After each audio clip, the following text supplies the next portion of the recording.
روزانہ دینی معلومات حاصل کرنے کے لیے چینل کو ابھی سبسکرائب کریں، ہماری ویڈیو کو لائک اور شیئر لازمی کریں۔ تمہیں نہیں معلوم، اللہ اکبر، میرے رسول صلی اللہ علیہ وسلم کے دور میں کوئی بیوٹی پارلر تو نہ تھا، میرے رسول کے دور میں کوئی حسن کے حوالے سے کلب تو نہ تھی، لیکن اس زمانے کی خواتین کے چہرے کیسے چمکا کرتے تھے کہ آج کی عورتوں کا چہرہ ان عورتوں کے چہرے سے مقابلہ نہیں کر سکتا۔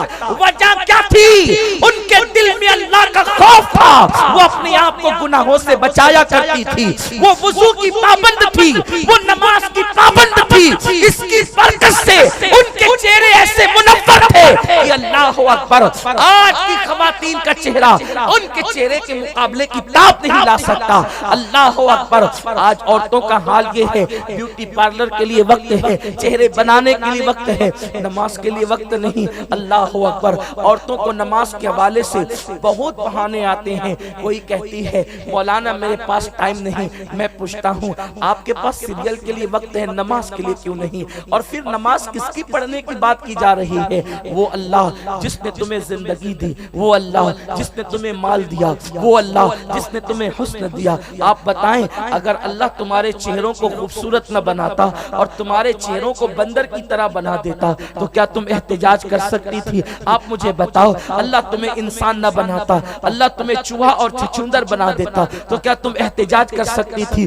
غور تو فرمائے، جس رب نے تمہیں حسن دیا، جس رب نے تمہیں زندگی دی، جس رب نے تمہیں غذا دیا، جس رب نے تمہیں ہوا اور پانی دیا، جس کے احسانات اتنے کہ ماں کے پیٹ میں جس نے تمہاری صورتیں بنائی، جس اللہ نے تمہیں اللہ اکبر نعمتوں سے مالا مال کیا، تمہارے پاس سب کے لیے وقت ہے، سہیلیوں کے لیے وقت ہے، شوہر کے لیے بھی وقت ہے، سب کے لیے وقت ہے، لیکن اللہ کے لیے وقت نہیں۔ اے خاتون جنت کی کنیزوں، دل کے کانوں سے سن لو، اللہ کے حبیب مصطفیٰ کریم رؤوف الرحیم صلی اللہ علیہ وسلم نے ارشاد فرمایا، حدیث مبارکہ کا مفہوم ہے کہ جس عورت نے ایک وقت کی نماز جان بوجھ کر چھوڑ دی، صرف ایک وقت کی نماز جس عورت نے جان بوجھ کر ترک کر دی، جب اس کو اس کی قبر میں رکھا جائے گا تو اللہ اس پر 99 سانپ مسلط کرے گا، ایک دو نہیں، اللہ 99 سانپ 99 سانپ مسلط کرے گا۔ اس میں سے ایک ایک سانپ کی طاقت اور قوت کا عالم یہ ہوگا کہ وہ سانپ اگر دنیا میں پھنکار دے تو اس کی گرمی کی وجہ سے سارے انسان مر جائیں، اگر وہ سانپ کسی پہاڑ پہ ڈنک مار دے تو پہاڑ ریزہ ریزہ ہو جائے۔ آپ مجھے بتاؤ اے خاتون جنت کی کنیزوں، گھنٹوں غیبت کرنے کے لیے بیٹھتی ہو، گھنٹوں سنیما دیکھنے کے لیے بیٹھتی ہو، اگر تم نماز کے لیے 10 منٹ کا وقت نکال لو تو تم کتنے بڑے عذاب سے بچ سکتی ہو، کس قدر اللہ تبارک و تعالیٰ کی رحمتوں کی مستحق ہو سکتی ہو۔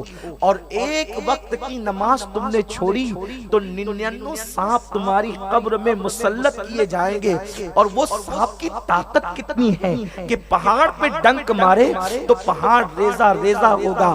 میری بہنوں ذرا بتاؤ تو صحیح، کیا تمہارا جسم پہاڑوں سے زیادہ طاقتور ہو گیا؟ کیا تمہارا جسم پہاڑوں سے زیادہ قوت والا ہو گیا؟ ارے نادانو، تم تو صنف نازک کہلاتی ہو، تمہاری کمزوری کا عالم یہ ہے اگر اپنے کچن روم میں چوہا دیکھ لیتی ہو تو اسی میں کودنے لگتی ہو، اسی میں چیخنے اور چلانے لگتی ہو۔ جو خواتین چوہے کا چہرہ دیکھنا برداشت نہیں کر پاتی، جو چھپکلی سے ڈر کر کے اپنے کمرے سے نکل کر بھاگ کھڑی ہوتی ہے، اللہ اکبر، جب ایک وقت کی نماز چھوڑنے کی وجہ سے اس پر 99 سانپ مسلط کیے جائیں گے۔ اپنے کچن روم سے چوہے کو دیکھ کر بھاگ نکلنے والیوں، کیا تم قبر سے بھی نکل کر بھاگو گی؟ کیا تم قبر سے نکل کر بھی کہیں جاؤ گی؟ اگر کمرے میں چھپکلی آ جائے تو تم اللہ اکبر اپنے گھر والوں کو پکار پڑتی ہو، چیخنے اور چلا جانے لگتی ہو۔ شوہر آ کر کے کبھی اپنی آگوش میں لیتا ہے، بھائی کبھی ہاتھ پکڑ کر بچا لیتا ہے، ماں کبھی تسلی اور ہمت بناتی ہے، دھاڑس بناتی ہے۔ لیکن کیا قبر میں بھی کوئی ماں ہوگی؟ قبر میں بھی کوئی شوہر ہوگا؟ قبر میں بھی کوئی بھائی ہوگا؟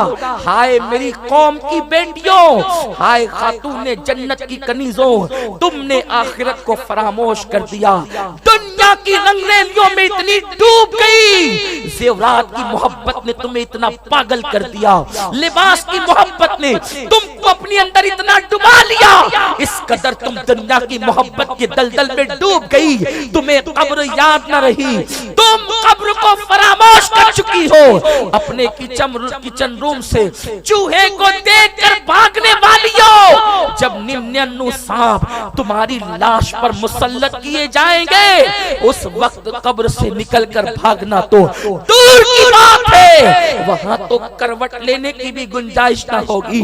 ہائے کیا بے کسی ہوگی، ہائے کیا بے بسی ہوگی۔ کاش کہ تم اپنی قبر کا تصور کر کے آج دنیا میں توبہ کر لیتی۔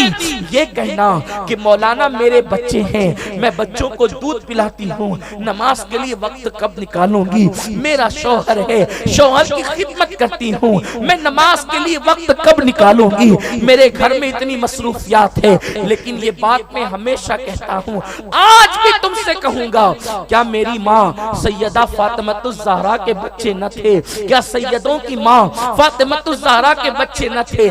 سیدہ فاطمہ کے بھی 5 بچے ہیں، اللہ اکبر، اور بے اختلاف روایت لوگوں نے تو اور بھی بیان کیے ہیں۔ اس کے بعد بھی دیکھیں وہ ننھے بچے، اچھا تمہارے اگر آپ برا نہ مانیں تو میں یہ بات بھی تمہارا خادم ہونے کی حیثیت سے، تمہارا بھائی ہونے کی حیثیت سے بتاؤں گا، تمہارے یہاں تو بچوں کی پیدائش میں کسی میں 5 سال کا گیپ ہے، کسی میں 3 سال کا گیپ ہے، کسی میں جو ہے وہ 7 سال کا گیپ ہے، کم سے کم 2 سال کا گیپ تو 2 بچوں کے درمیان ہوتا ہی ہے۔ لیکن سیدہ فاطمہ کے یہاں تو 6 مہینے کے بعد بچے کی ولادت ہے، ایک بیٹے اور دوسرے بیٹے کے درمیان صرف 6 مہینے کا فاصلہ ہے، یعنی امام حسن 6 مہینے کے ہوئے ہیں اور اس کے بعد امام حسین کی ولادت ہو گئی ہے۔ اللہ اکبر، اس کے باوجود بھی اللہ دونوں بچوں کی پرورش بھی ہے اور اس کے بعد انہیں دودھ پلانا بھی ہے۔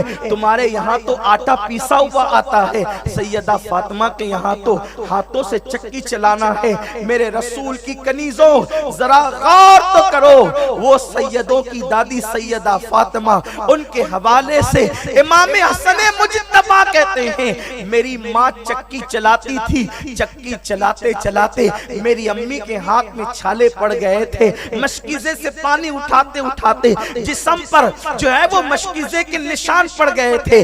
اللہ اکبر، آج تمہیں اتنی سہولت ہے، تمہارے گھر میں آٹا بھی پیسا ہوا آتا ہے، تمہارے گھر میں مرچ کا پاؤڈر بھی آتا ہے، اور پھر تمہیں کنویں پر جانے کی ضرورت نہیں، ہر گھر کے اندر واٹر پمپ لگے ہوئے ہیں، یا کم سے کم نلوں کا رواج تو ضرور ہے۔ اتنی آسانیوں کے باوجود بھی تم خدا کی عبادت کی طرف رغبت نہیں کرتی۔ اے خاتون جنت کی کنیزوں، بہانے نہ بناؤ، یہ بہانے آپ مولوی کے پاس تو پیش کر سکتی ہو، یہ بہانے آپ مولا کی بارگاہ میں پیش نہیں کر سکتی۔ رب کی بارگاہ میں کسی کا کوئی بہانہ نہیں چلے گا۔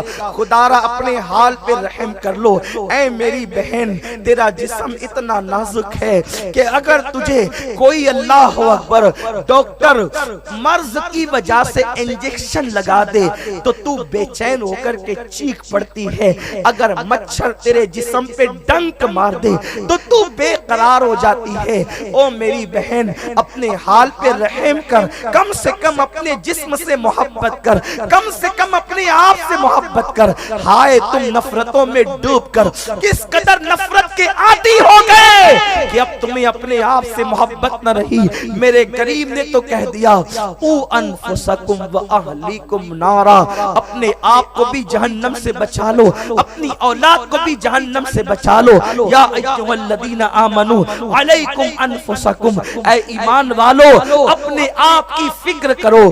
اے میری میری بہنوں، قبر میں یہ سیریل کی داستانیں کام نہ آئے گی، قبر میں یہ فلموں کی داستانیں کام نہ آئے گی، قبر میں یہ فکری آوارگی کام نہ آئے گی۔ اللہ اکبر، خدا کے لیے اپنی قبر کو سنوار لو، نرم نرم بستر پر، نرم نرم گدوں پر، فجر کی نمازیں ترک کرنے والی میری بہن، ذرا قبر کی پہلی رات کو سونا بھی تو یاد کر لے۔ وہاں نہ کوئی زیور ہے، نہ وہاں کوئی لباس ہے، نہ وہاں کوئی نرم گدے ہیں، نہ وہاں کوئی آرائش کا سامان ہے، نہ وہاں پر کوئی حسن کے تحفظ کا سامان ہے۔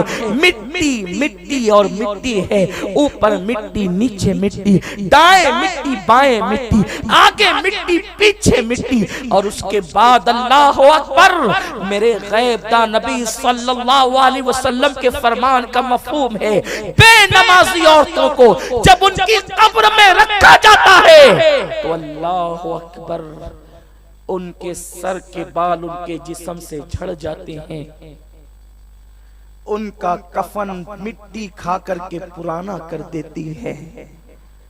آج اگر کپڑے پر مٹی لگ جائے تو میری بہن کپڑا تبدیل کر لیتی ہے، لیکن وہ سفید غمگین قسم کا معمولی کپڑا، اس کے سوا کوئی کپڑا نہیں، اسے مٹی کھا کر کے پرانا کر دیتی ہے۔ بڑی بڑی آنکھوں پر اترانے والی عورتوں، ان آنکھوں کا غلط استعمال کرنے والی عورتوں، ان آنکھوں سے ناجائز طرف اشارے کرنے والی عورتوں، میرے غیب دا نبی نے ارشاد فرمایا، پھر آنکھیں پانی بن کر کے بہنا شروع ہو جاتی ہے۔ سوچو، ایک وقت وہ تم پر آنے والا ہے۔